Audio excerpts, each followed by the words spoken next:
So yeah, I mean, I thought about that, adding a roadcaster, and then that way I can separate out different things, and so and eventually add a camera or something. So, but anyway, cool, man. How was the morning? It was fun. It was fun. Like, It literally. was, it's just more studying. It, Uh, you know, it studying, and then I had a couple calls, but and then I made time after I ate just to sit on the couch and read my devotion, listen to a little bit of a podcast, and just I got away from that. And I think that's where I'm almost positive that's where some of the anxiety had come from, because I just was so focused on studying all the time that I didn't even, I was putting that in front of almost everything else, which is not a wise thing to do. yeah, it kind of goes against everything that we talk about. Yeah. But I get it. I get it because I have fallen into that here and there as well. And as of late, I've kind of gotten away from some of the devotions that I normally do that feed me, and so I'm trying to navigate back to those more as well. So I've kind of gotten away from, and yeah, it's funny when you go through seasons and you try different things, and some things do work and some things don't work, and it's like being aware enough, kind of like, we talk about function checks sometimes, whether it's running or other things, but it's still a function check on our, like you just did on your spiritual health. It's like, where's this coming from? What's going on? What's changed? And then making those adjustments. Yeah, So because it's why am I feeling like this? Like why is the anxiety high? And then I started thinking, I was like, well, wait a minute. I'm like putting that in front of like everything else. And here I am, and with our men's Bible study last night, is I'm putting more time into studying real estate than I do the Bible. yeah. And that's when I was like, wait a minute, I've got to shift some things around. And I mean, this is important. It's a snapshot in time for me to do for this real estate, but it still doesn't need to take priority over me taking 15 minutes. Just go sit down and read. And because that's when I found my most peace, and, kind of just spending time in prayer and thinking about that. And I was going to ask you about some of the things, I know we did our 50K 2 weeks ago, and we were going to do a big recap, and we haven't got a chance to do that yet. But on this topic, when you were out running, what were some of the things that you were thinking about during the 7+ hours? Yeah. Before I answer that question, I do have a question for you though. Yeah. Which is never appropriate, right? Answer a question with a question. So no, just kidding. I'm good at that, by the way. It's completely separate. I'm just curious, like you used to have a good morning routine where you would do those things. And so what has changed? I know the study generally is throughout the day, so it's not necessarily in the morning.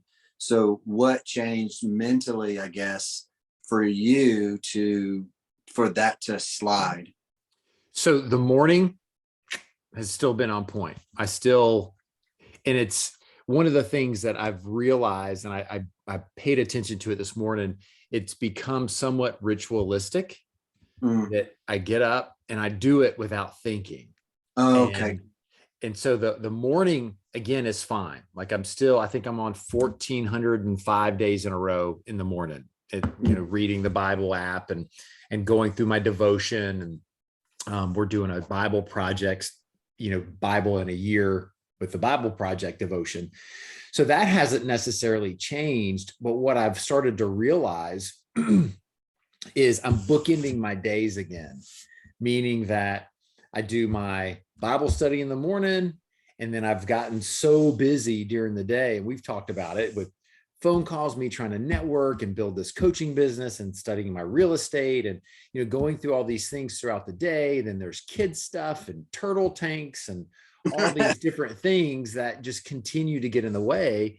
And then the next, and I've, I say prayers throughout the day, but I'm not in the car as much. So I don't listen to praise music, which was a huge feeder for me mentally and spiritually, emotionally. And then I get to the end of the day and then I pray when I'm going to bed. So it's like I'm back to bookending that day. And it was the middle of the day that all the chaos was happening. My sleep's good. Going to bed's fine. Like the two ends of the day are fine. It's during the day. I said to Tammy yesterday, I'm like, I don't know how I got through the day with a full-time job with all the stuff that we've got going on right now. And I don't know, some of it's probably because I've created it, but Yeah. I've got to manage it. Yeah. I think just to your point there, though, how you done it, or how did you do it with a full-time job? I know exactly how you did it, because when you're at that full-time job, your mind is there. Your mind is it's different than you're sitting at home now. You're in the middle of it all right now. You don't have that separation between it, right? There, you're sitting in it. And so I think it impacts you differently now, obviously, than it did with a full-time job, because it's proximity, right? So like for me, working out of the home as well, it's proximity. So I feel like there's times when I'm like, oh my gosh. I mean, just because I'm here doesn't mean that I can, it feels like I can address every little thing that comes up when it comes up, because we are within proximity. And I know, I think Mickler talked about this, on one of his podcasts, where he had the same problem, and it was, he had to eventually tell his wife, like, hey, I will address these things, save them till 5 p.m. 5 p.m. I'm off work and I'll address them. So for me, I haven't got to that point yet, but I'm feeling like there's times when I need that. And there is times when I tell Liz that, hey, I need focus time. I need this amount of time uninterrupted. And she respects that.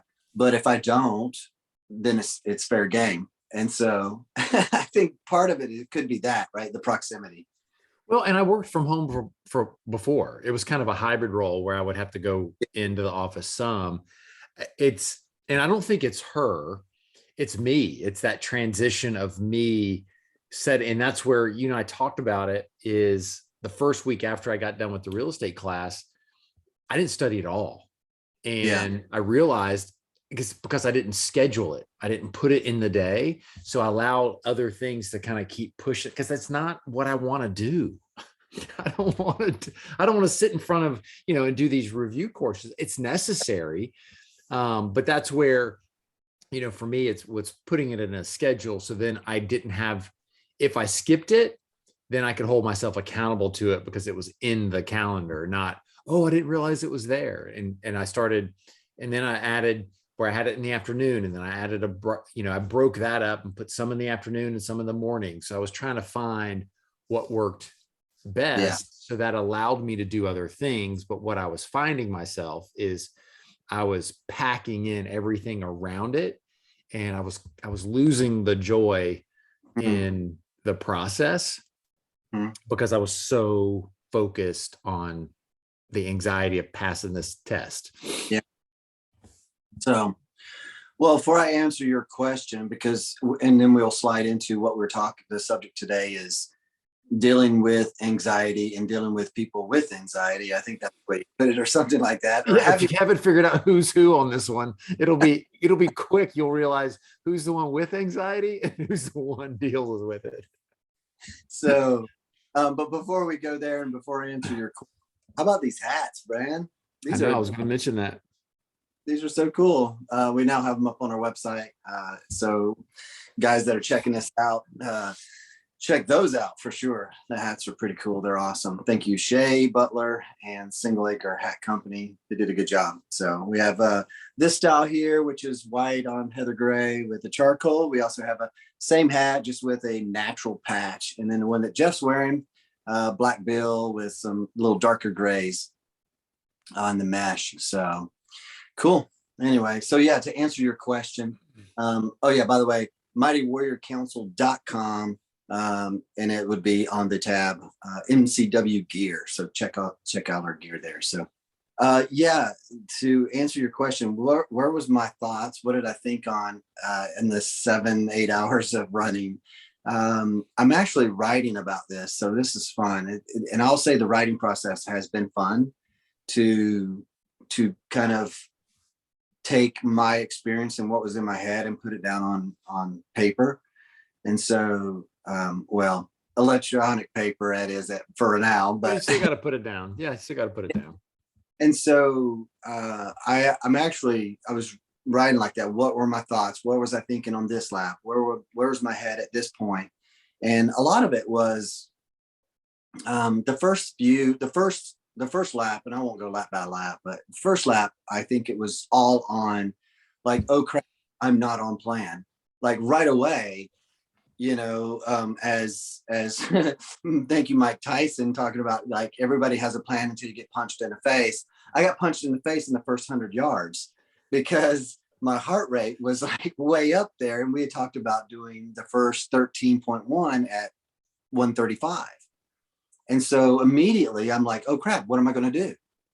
Like if I stay here, like for the first mile, we be together, first mile and a half, I think it was actually, we stayed together, but at the same time, it was hovering around 140, 143, it was creeping up to 145 and then it'd come back down. And I just thought it wasn't going under 140. And so my mind that during that phase, and then even after that entire first lap, which was a little over 6 miles, was okay, how do I get back on track? And so I just kind of was thinking like, what can I do? How do I slow, so I started that run 60, walk 30. That helped a lot actually to bring it back under control. And so, and then after that, the next 2 laps, lap 2 and 3, my mind really was on nothing but the environment we were in. I think it was just so wicked for me. I just thought it was cool to be the mud part, was I think for me was one of my favorite Oh things. yeah. Just because you feel like you're literally on a trail. You feel like you're in the middle of nowhere in the swamps because it was kind of swampy on the sides. And so I just had fun like checking out the vegetation. Sounds weird, but I was just checking out the vegetation, the different trees and whatnot, and just enjoying that. And then the bunker, that whole backside where that bunker was, I just thought that was so cool. I kind of was thinking about, man, this was around in World War II time. Like, how cool is it that we're running this area where these old Jeeps used to come up and down that road, And so that's where my head was majority of the time. I actually had a podcast on for some of that, but I just was not even listening to that. So I turned it off. And Did you listen to much the whole time or no? no, after lap 2, I turned it off. The last laps, I didn't have anything on. And so because it was more distracting to my thoughts than a lot.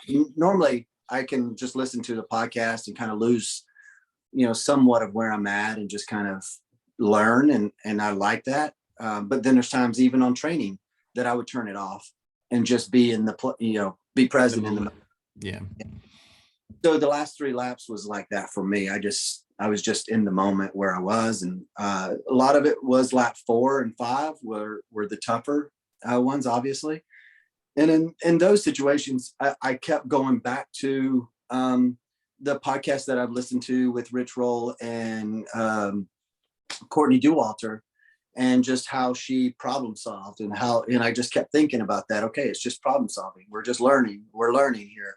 This is a training mission. I'm just learning. So every step that I take is something new. So what can I learn from this moment? What can I learn from this lap, from that experience, or excuse me, that the feelings that I'm feeling, like where my legs are feeling, my knees are feeling, my ankles, whatever. So the whole time I was just kind of like mentally doing like a log, I guess, Yeah. of, okay, this is, and I wasn't paying attention to the mileage as much as the laps. So, but what was cool about it is we recorded it all on our watches. I can go back and I can look and I go, oh, this is where I slowed down a lot. This is where I was in a lot of pain, you know, and then, oh, this is where I came out of it. Cause I know where I was in the lap, but I don't know where I was mileage wise, if that makes sense. Yeah. But go back and go, oh, those thoughts that I logged at that moment, that was on mile 27, you know, looking at the data. So that's pretty much where my thoughts were most of the time. No, that's cool. I hadn't asked you that yet, so I was curious about it. How about you? The first race was that I did last year, this race last year, I was like you, I didn't listen to anything. I kept trying to, but I just couldn't get into anything. And this go around, I listened to Winning by Tim Grover.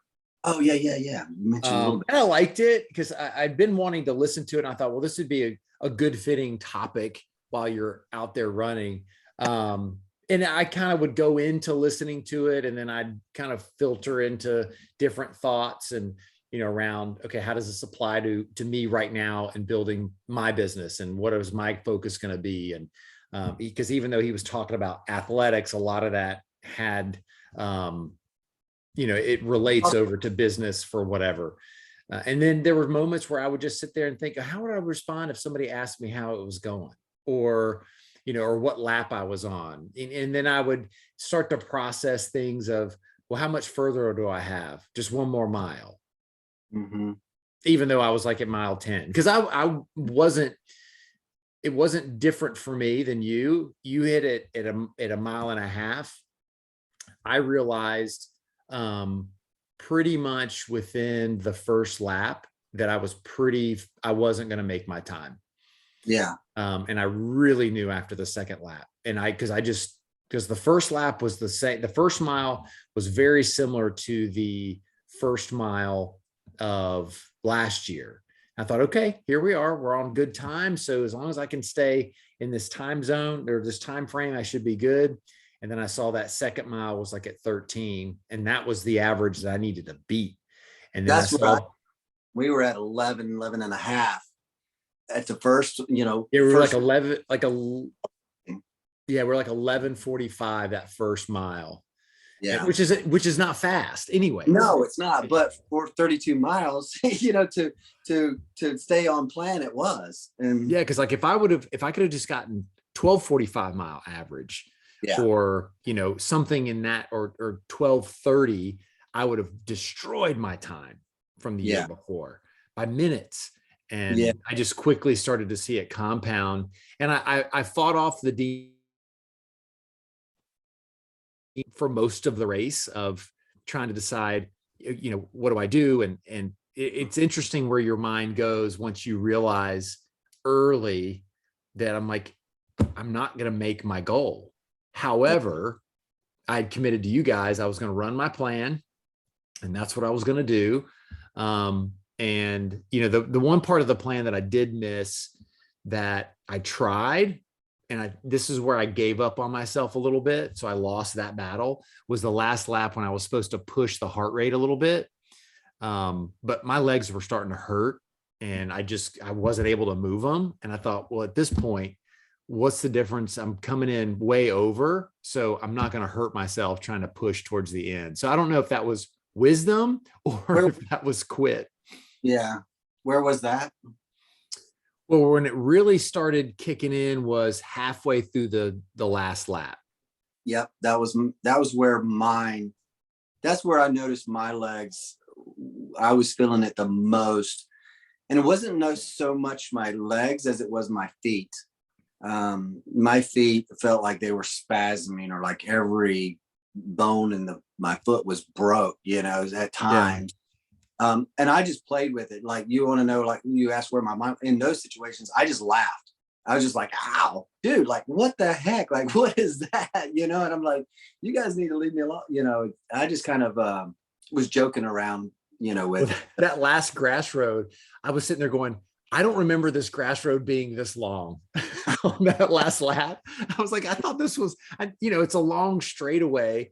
It's like a grass road, kind of half broken asphalt and lime rock.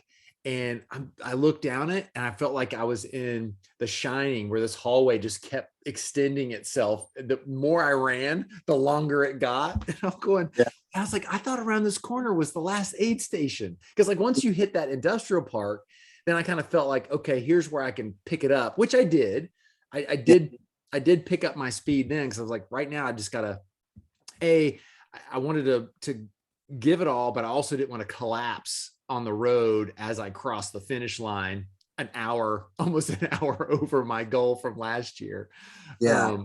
But it was good though. I still pushed it, and I felt it was a good accomplishment. And again, you and I have talked about it, and this is where we all have to have perspective of the circle of friends that we keep, and comparing ourselves is we run in a circle of people who are very accomplished ultra runners, Yeah. and we're by all definition rookies. Yeah. True. And so it's hard when you compare our time to, somebody like Justin or Yeah. Chad and Chili and, Paul Yeah. Wilder, all these guys that consistently run these long distances with good time, what we consider good times. Yeah. Totally. Um, that we still accomplish something that 99% of the population probably will never do. Never. I just had a phone call right before we hopped on, from that company in Miami, by the way, and I'll tell you about that offline. But and he mentioned, personally, hey, how things going? What's, what you been up to? And I told him about that, and he was just like, oh, like, wow, I could never do that. I could never fathom doing that. Da da da da da. So you're right. I think most people wouldn't, but I think the cool part about it for me, I never went there. And for me, it started in the training. That verse that I kept, sharing, which was Galatians 4:5-6, which is pretty much, I can't quote it right offhand right away, but it's basically run your own, not your own race, but do you have it right there? I was going to say, I'll have it in a second. Um, Here, I got it. Is you said 4, 5, and 6? Yeah.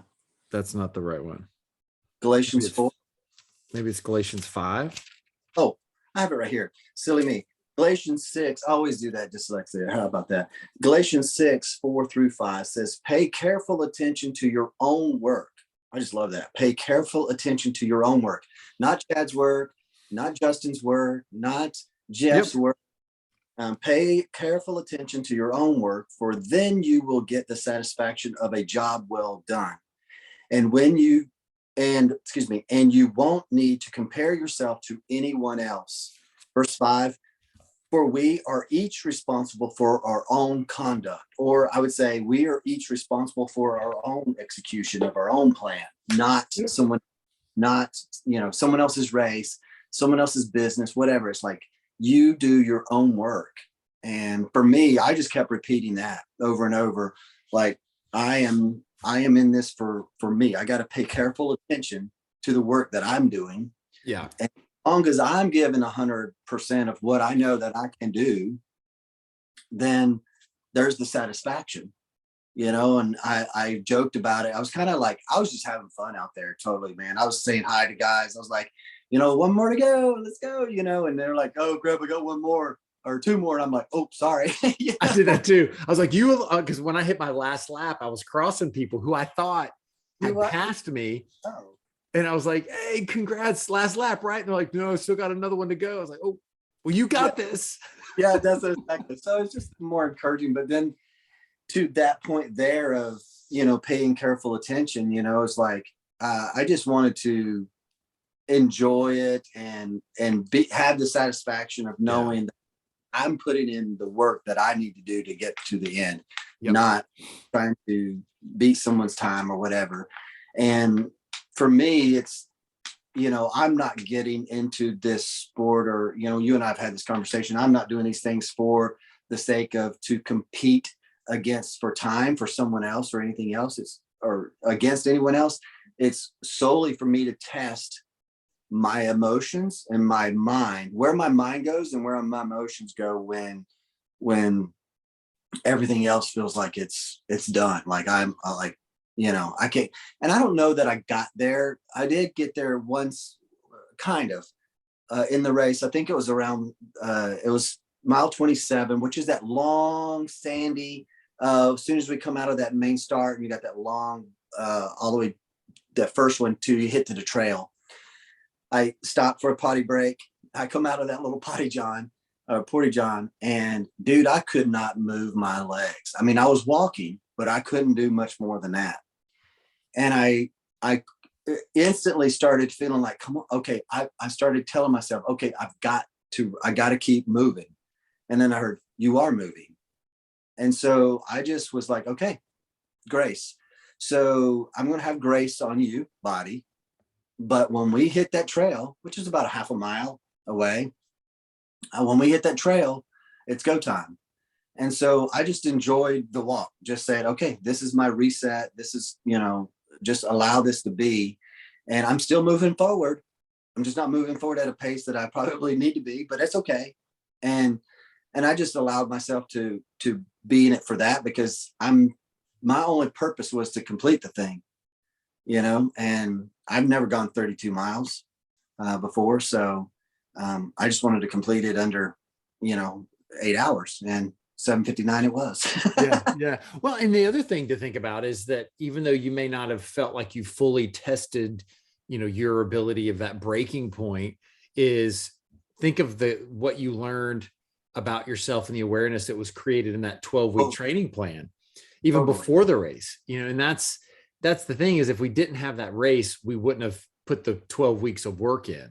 Yeah. And that's the other part that we all have to appreciate. And when you were talking about that, it's that the comparison comes from, at least for me, from a lack of self-confidence and self-esteem, that you want to be considered something else, but that's in that circle.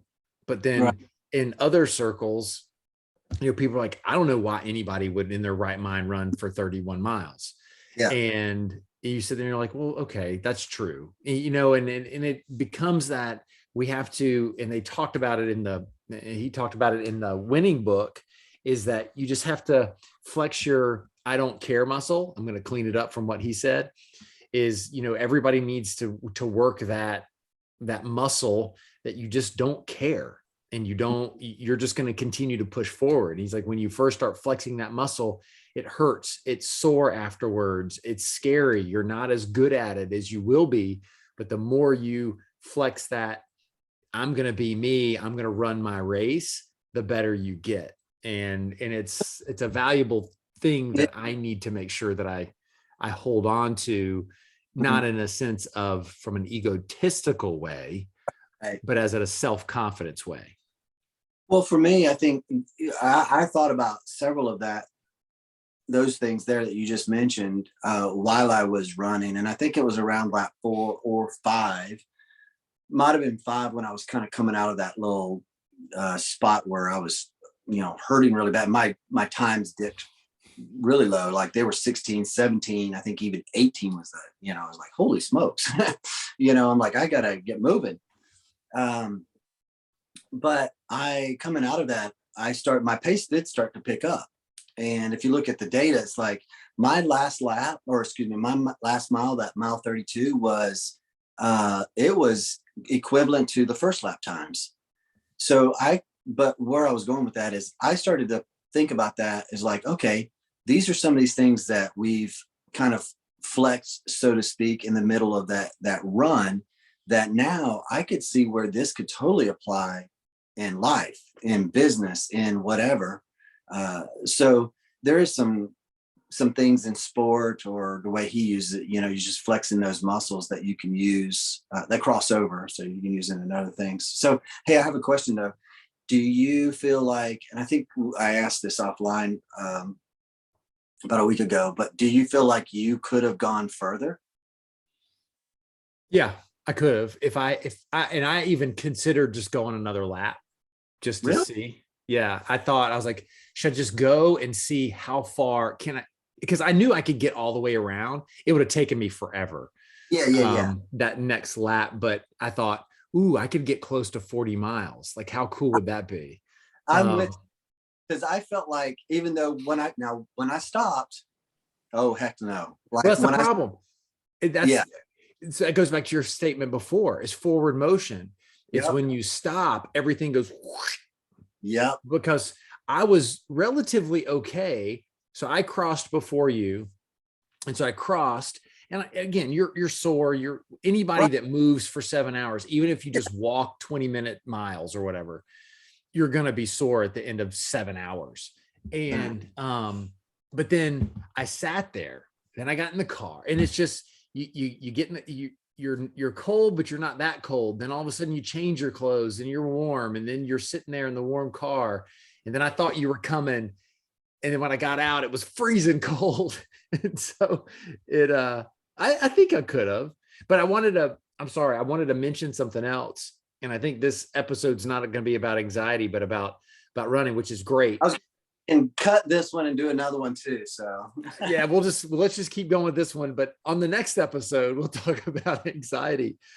But what you were talking about, and this goes to what we're talking about in the council this quarter about goal setting and measuring the goals and measuring the progress, is by having our Garmin and being able to reflect on the path that we had. So this could be, if you're in your personal life and your professional life, is journaling as you go and having that scoreboard that you can go back and look at, being able to scroll through the lap times. In reality, the wheels started falling off not as early as I thought. Like, I still had a chance up until mile 8. Now, that's still not even, that's what, a quarter into this thing, but I could have still kept close to my time. And that's where it would be interesting to reflect, because I don't think I gave up in that second lap, because that would have been like a third through that second lap.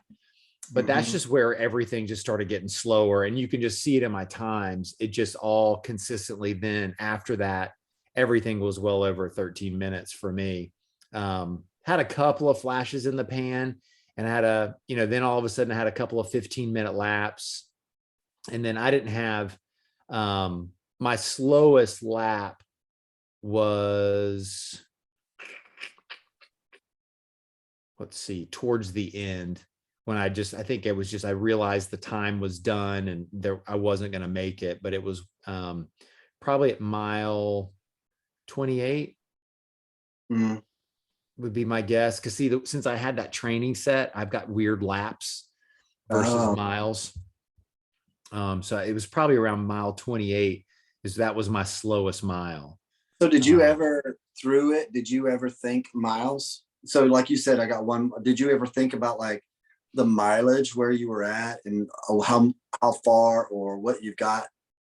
Yeah, I did. So a couple times, because see, the way my watch was showing me laps and not miles, I had to go back. I had to toggle to a different screen on my watch to see my miles, because I just tried to keep it on the heart rate. So I wasn't looking at miles. I wasn't looking at pace. And I just wanted, because I knew I had a mission. And then a couple times I'm going, I think I'm on lap 4. What if I lost count? I need to look at my mileage. Yeah, I was curious, because for me, I didn't think about miles at all. Like I just thought of laps. Like I did not want to think of the mile. Just okay, I've got one lap, and I knew I had 5 laps, but I just kept thinking, okay, I've got a lap. And then as soon as I got through with lap 2, I'm like, okay, I've got one more lap. And then I knew, okay, 2 laps are down. I got one more lap. That's 3. So I just, I kept track of, it was just kind of keeping track of the laps and not the mileage per se. But yeah, like I look at, and again, this is where performance and measuring your performance, like we're talking about, is so critical. Because if you can't go back and analyze the challenges and what may have happened, you can't figure out how to fix it in the back end.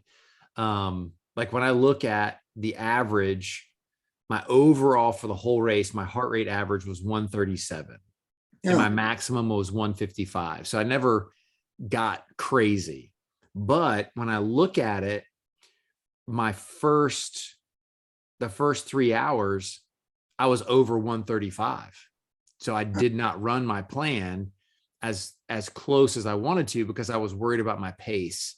So I allowed my pace to impact my plan, which potentially could have challenged me. Now, the second part, I was right in that 140 to 145. Like I never crossed over that.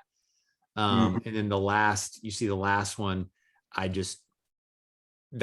you can see that's when I just started walking more because I stayed well under the 155. And in some instances, I stayed under 135 because I was like, I'm just walking. Yeah. Yeah. Yeah.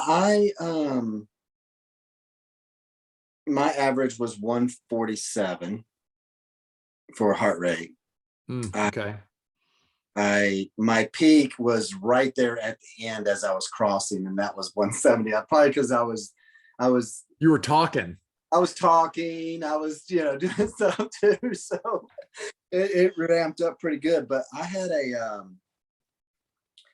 a pretty quick lap there. My times picked up quite a bit, so I went from doing 13 and a half 14s to 20. From about 23 on, I was in the 15s, and then from 28, 20, 29, 30, those were upper 16s and low 17, right at 17 on the 29. That was coming out of that hurt, and that's when I knew, okay, I need to pick it up and a little bit. And so that's when 30 went 16:46, then 16, then 15, that last mile I was at.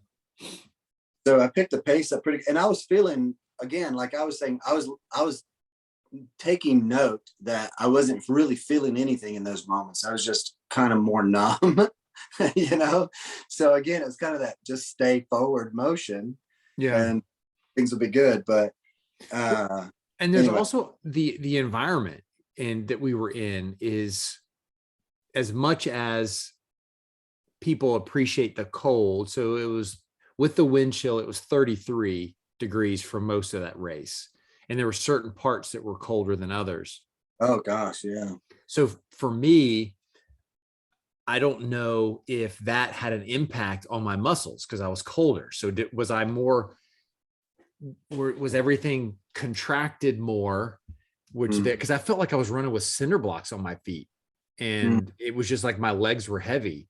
And so the year before, the temperature was more like in the 50s. Yeah. So to me, from Florida, that's a huge difference, running in the 50s versus running in the 30s. I was laughing because I think it was mile 29, 28 and 29. I felt like those cinder blocks were being dropped on my feet. That's what yeah. So, well, I don't feel like I was injured. I still have a spot on the top of my right foot when I wear my slides that still hurts.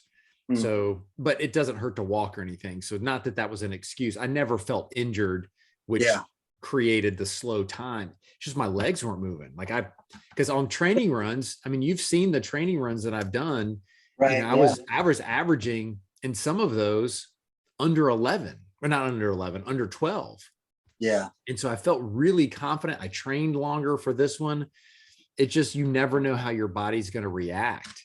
And I feel strongly that, as we're talking about preparing for the year and we're talking about setting goals, is having that same vision that you can put all the work in, but sometimes stuff's going to happen around you that's going to impact your progress, but you can't give up. You evaluate, you see what's going on, and then you just got to figure out, is there a change in the training plan or in the the plan that I need to make to be more effective at accomplishing my goal?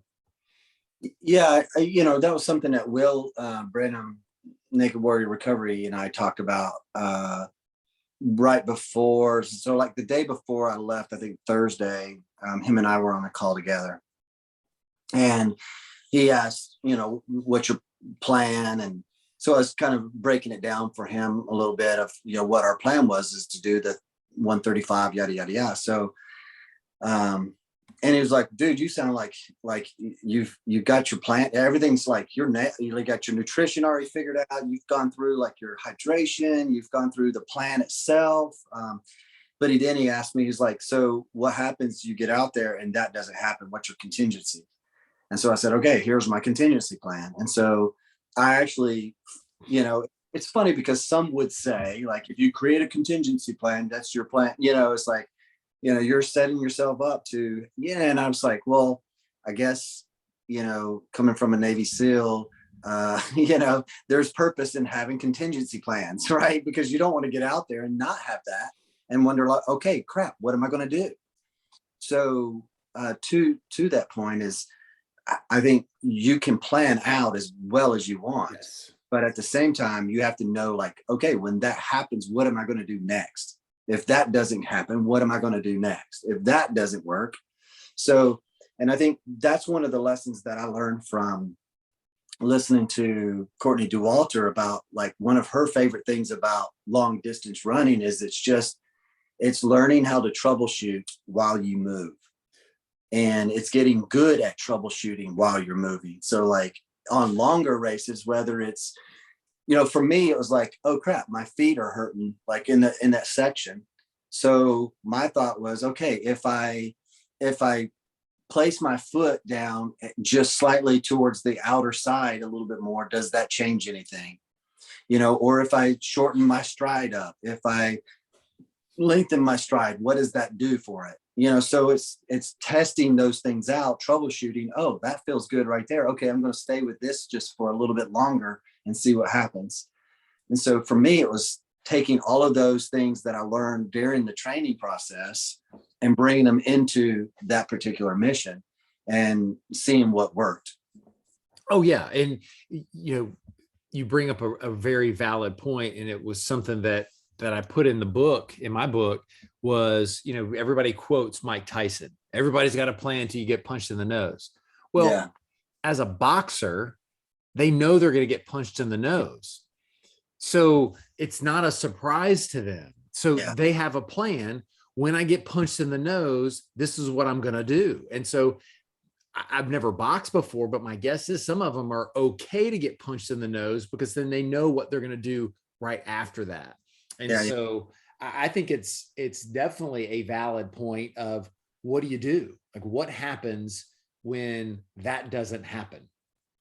And you're not planning for it, but you have to be prepared for it. And again, like you said, a SEAL would know as well as anyone that, okay, if this door doesn't open, what do we do next? Because time is of the essence. They don't have time to go, okay, guys, we weren't planning for this. Let's gather around. It's like 1, 2, 3, the door didn't open. Now what? Blow it. And it's not even, there's no hesitation, but their primary focus is to get in without having to blow it up. But you know what? If I can't get in, I'm blowing it up. Down. That's right. Yeah. And it's, and the cool part about it, and I would encourage anybody that's listening to this to, whether it's endurance or whatever it may be, but is to find something, because I never, as a matter of fact, you and I have had this conversation. Like I never saw myself wanting to do, I didn't even want to do an ultra. I'm like, I didn't want to run. That was 30 some years ago. And mainly was because I was, I didn't want to I had some injuries from the past, right? And I didn't want to have to deal with any of those. And so I thought, well, running is out of the picture for me. But at the same time, I was like, I think you even said it, or someone said it, well, you can still find ways to challenge yourself, whether it's a long endurance type hike that still challenges you. But then at the same time, I'm like, but do I push myself to what I hear like Chad talking about, or even others talking about, where you're at that place, like what I'm looking forward to in that 50, because we talked about doing a 50 miler, is that low, like where's that low at? Like where is my mind and my emotions in those moments? And how do I respond to that? I didn't experience that in the 50K. So like, I want to know, like, what does that feel like? And then how am I going to respond to it? Because you can relate that so much back to our personal lives, our professional lives.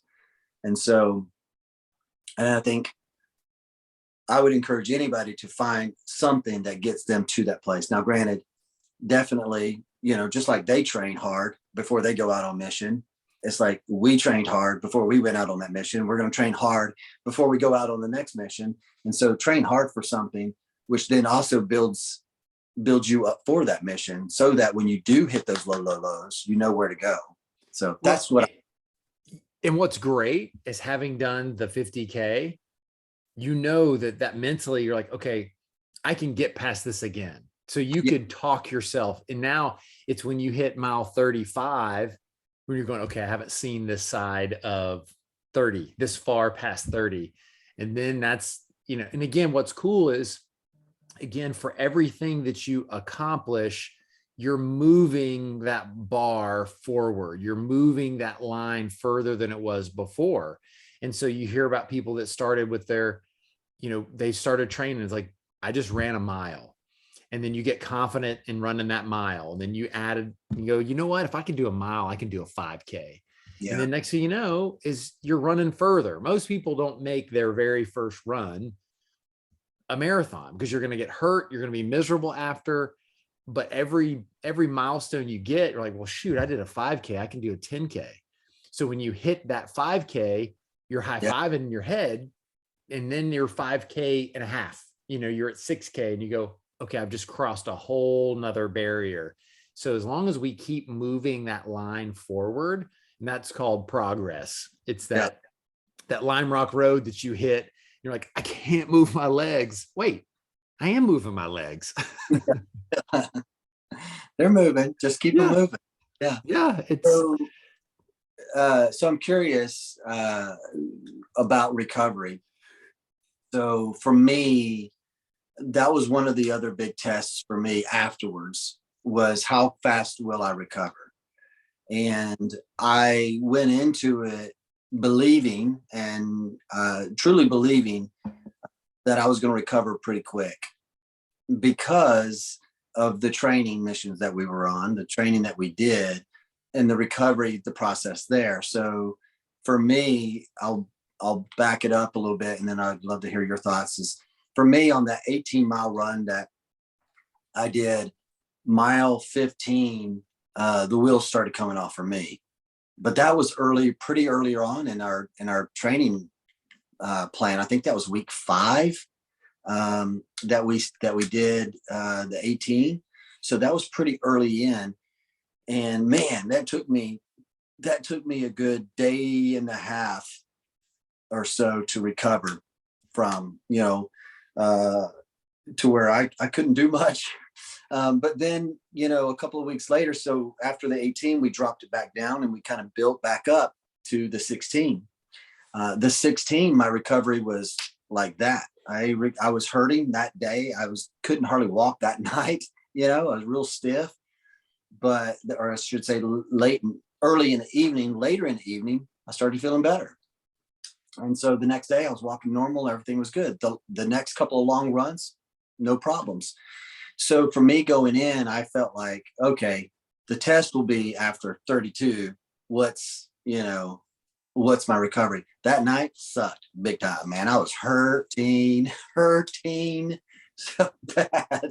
Walking to that pizza place was the best. Oh my gosh. I think by the time I got to Savannah, I was hurting even more because, sitting for 2.5 hours. Yeah. So, but the next morning I was sore, but I wasn't near as bad as I was that night before. And then by the time I got home, I actually went for a walk when I got home, because I was walking normal. I thought, well, active recovery, man, just let's go walk. Like I just spent in the car, I'm walking good. Let's keep walking.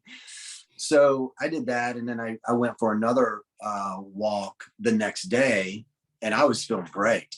So I think for the lessons that I take from that are a couple of things. One is recovery says a lot. Recovery says that nutrition, it says that your training, things like that are good. For me, and when I was bodybuilding and doing things like that, weight training, the soreness, how quick the soreness goes away is a direct relationship to your nutrition. And so I took that during my training for the runs. Like, okay, what's my nutrition like during the day? What's my nutrition like right after a long run? That will help my recovery. And so relating that to life or business is like when you have something that hits you pretty dang hard and you're staggering a bit, the test of how well you're versed in that area, or you've trained yourself for that storm or whatever, will be how quickly you bounce back. Or does it knock you off your kilter for several days, a week, and you're licking your wounds, or you're, sulking over the situation? So Yeah. I think for me, it was a good correlation back to life. Like, okay, that didn't go well in that, business deal or whatever. So how am I going to bounce back from this? How am I going to recover? Right. Yeah. I was looking in Strava, and I don't know Strava well enough to try to find what my January mileage was. It's not relevant for now since we're recording. I felt like that again, my training was better this year than it was last year. I stuck to my training, my nutrition plan during the race. I might have been a little underhydrated, but I was going through my tailwind good. I was mixing in some water here and there. So I felt reasonably hydrated. I didn't feel dehydrated. Like I said, I might have been, but the recovery part, like I wasn't walking as bad as you were right after, but I was really sore. And then when I got home, afterwards, yeah. When I got home, I was sore. The tops of my feet were really sore, and around my ankles were sore. But then for days, quite a few days, my quads were very sore. And so I'm not necessarily sure what that may mean. If it was that I was under, my nutrition wasn't as good as I thought it was. But mathematically, I was right where I needed to be. But I haven't run yet since the race. Oh. No, I've rode and I've done, some lifting, but I haven't run yet. So that's what I'm going to that's my goal to do this weekend. Yeah. And we're 3 weeks out from the race, 2 weeks out from the race. Yeah. And so what I've always found is after I do one of these events, and so this is going to be my challenge. So I'm glad that I'm saying this out loud from an accountability perspective, is last year when I did this, I didn't run for probably 2 or 3 months after the 50K. Yeah. Like I had trained so much, gotten into so much, and I didn't have another goal. Did you say 2 or 3 months? Months. Wow. Last year. Yeah. Like if I go back and probably look, because then I shifted and I got into rowing, I got into different things, but I didn't run. Yeah. And that's what my goal is to not avoid that. Yeah. Because I'm one thing that I did realize, and again, this is the after action report that you have to realize, or that you have to do to realize the problems, is my leg strength isn't where it needed to be. So if I analyze the training that John put together for us, if there was something that I skipped, it was the strength days. Like I would do some stuff here and there, but I didn't do it consistently. Yeah. So that to me means like I got my runs in, no problem, but my rest days, I allowed other things to distract me, and I didn't get those done. And it's not like I don't have equipment here and I could have just done lunges. Yeah. I'm learning, and I didn't mean to interrupt you. Sorry. Go ahead. I can finish my thought. No, I was just saying, so like the leg strength part. So that's one of the things that I'm doing for June is I've got to get stronger. And I've got to, if I want to be a better runner, because back when I was running better times, my legs were way stronger. And I've also realized I've trained a decent bottom end, but I've lost my top end because I've trained the bottom end so much. like I'm not used to keeping my heart rate up for a Mm, long duration of time. It's mhm. like it peaks and I feel like I got to bring it back down. So now I'm going to work and do more speed work, which is something that John had put in the Uh, program. Um, and so I've just got to make sure that I'm working the top end so I can keep like 145 for 3 hours. Like, can I do that? yeah. Yeah, I think where I was going, what I was going to say is just that one of the things that I'm learning is that, it's interesting because I now back into running after 30 plus years. I look back and we never did strength training for, our runs. We did a lot of speed workout. We did some long runs. So it was kind of an 80-20 split. I was more middle to long distance of a runner. So depending on the season. So cross country would be long, track was more, middle distance, 800, mile and 5K on the track. But so we did a lot of speed, but we never trained strength training. I'm learning throughout this process, I did focus on some strength training and I found the strength of my legs just like drastic difference, which I like. And I think, what it's done for me is I want to be a more rounded on the next one, like the next event that I do. I want to be more rounded. So like more of the stretching, more of the rolling, more, that stuff there I did, but not as consistently as I was just reading something the other day, just like 10 minutes a day of doing that stuff affects your runs like drastically. And so I want to be more rounded in that area. The strength training, definitely. I feel like, because the next run, and I would love to hear your take on like the date is good because I want to book that so bad, is that trail run. And I know on the trail run, it's very different than where we were, and so I run trails here a lot. And so I want to be able to like strengthen my ankles, strengthen my knees, like all of the things around it, like do some of the unconventional type strength types training stuff, so uh but anyway, so yeah, I'm with you on that and I'm looking forward. And if anybody's looking for, I would say someone who is consistent and dedicated to a training plan, it's Justin Ultra Dad. Dude, that's why he's been able to accomplish what he can accomplish because like you said, he gets the long runs in, he gets the strength training in. He's got a day where he does 45 minutes of the roll and stretch and he's consistent. And that just goes back to, again, where we fall short is the discipline of some of those things where as focused as we are, it's hard to keep that consistent discipline for 12 weeks. But it's necessary. So here's something that might be beneficial to you and the guys that are listening.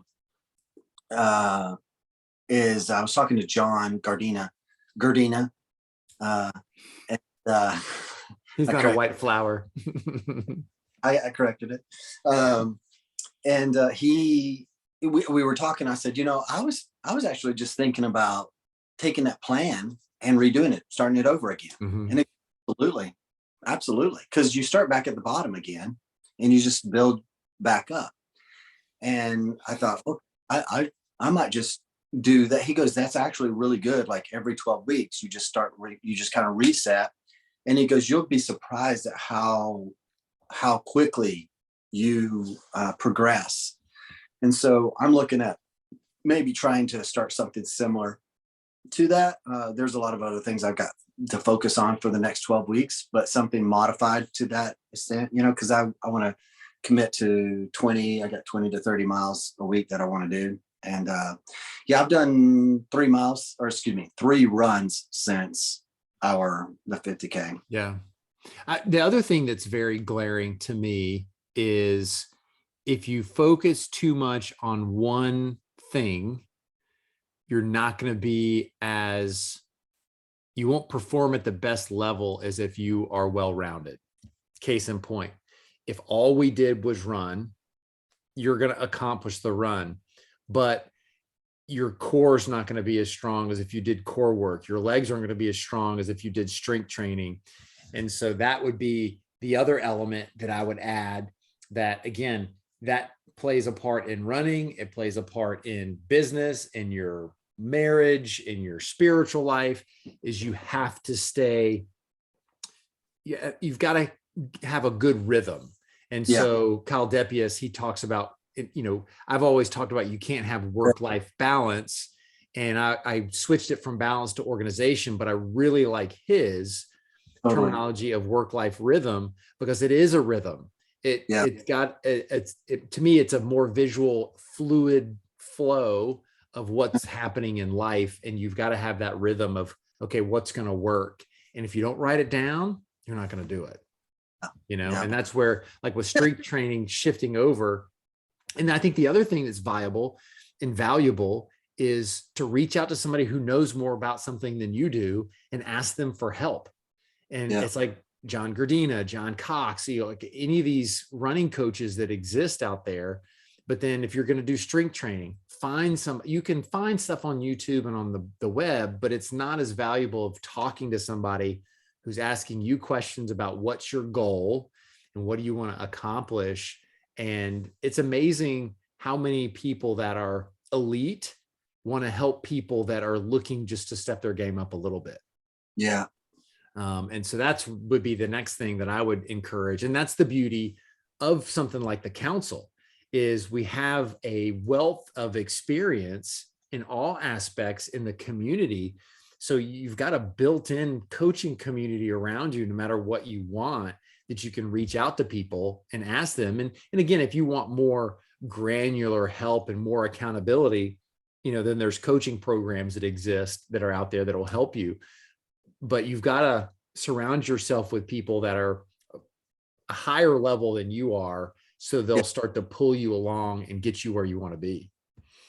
Yeah, that's awesome. Like, one of the things you just triggered a thought that something I was thinking about the last couple of days, and I haven't even mentioned it to you yet, but one of the things that I want to do is create a page, because we have inside the council, we have a ton of people with a lot of wealth of knowledge, experience. That's their world, their industry. Mm-hmm. So, supporting each other as create a page that lists, like, hey, if you're looking for, this, here's this guy that does this. If you're looking for this guy does this. So listing out the businesses and the contacts of the men inside the council, so that we can lean on each other for things, whether it is, like you and I, personal or professional development coaching, John, running, hey, we've got Brad with a coffee company, so if you're looking for, guys that we can support him and his coffee. So different things like that. So yeah, I would love to do that, because we do have a lot of guys in there with a lot of skill and knowledge to tap. Yeah. And again, and I think even if somebody that's listening to this isn't in the council, is do an inventory of the friends that are around you. Mm-hmm. And if they don't know anything about running, they may know somebody about running. And that social media is beautiful when it comes to that kind of stuff. Because I'm sure most of the people that are listening to this, they follow us, so we can point them in the direction that they need to be. But there's so many people out there that are willing to help, that are, relatively accomplished runners.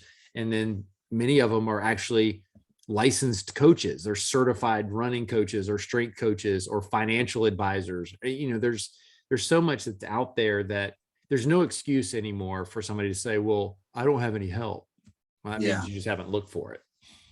Yeah. And I'm a big fan of, and I have some holes that I need to fill in this area, but Brendan Burchard talks about this a lot, is putting together your team, like who's, and the team doesn't mean you have them on payroll 24/7, 365. It just means like, oh, I have a physical trainer, I have a wellness doctor, I have a coach in this area or a coach in that area that you tap into, that you lean into when you need them. And your chiropractor, he's a part of your team. He's the one that helps you stay in alignment. Mm-hmm. So thinking of it that way, even financial, you mentioned financial advisor, like my financial health and well-being, like who do I have to go to when I have questions, so create your team. So we've hit We hit everything but what we decided what we were yeah, planning on talking about today. But that's what we wanted to do with this, right? Just have conversations and see where it leads us. So I think it was good. hit the next one because I'm looking forward to that and that conversation as well, because I think it'll be good. And just for the listeners, we're talking about, we mentioned it earlier, if you're still with us, that is dealing with anxiety and then dealing with someone who deals with anxiety. So yep, that'll be a great. I think so too. Well, I appreciate it. Cool. Yeah, man. It was a good breakdown of the Hellcat. I enjoyed that. And so it kind of got my wheels turning again. I was already kind of in that mode because I'm riding on it right now. So, which by the way, Stephanie Jones is, she's like, I'm ready to set a date whenever you are. If you really want to get serious. That's awesome. Yeah, she's very encouraging. So, but before we get out of here, why don't we tell the guys like, hey, they've checked this out, but they also want to check out the council. What can they do? Yeah, so you can go and follow us on Mighty Warrior Council on Instagram. Tim and I both have our own personal Instagram accounts that you can follow us there, and we can direct you over. I'm Jeff 4 Esther, Jeff, the number 4 Esther, and then it's Tim Douglas Inspires. So you can always find us there, and then go to the Mighty Warrior Council Instagram page. There's all the links that you need in our bio.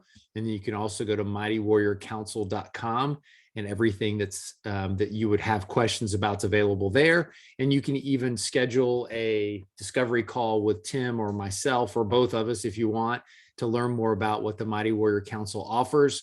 And it's a massively growing community so far in 2022. We've almost doubled the number of men who've joined. And so I know I'll speak for Tim. We're extremely excited about what 2022 has in store, and we hope you guys join us as well.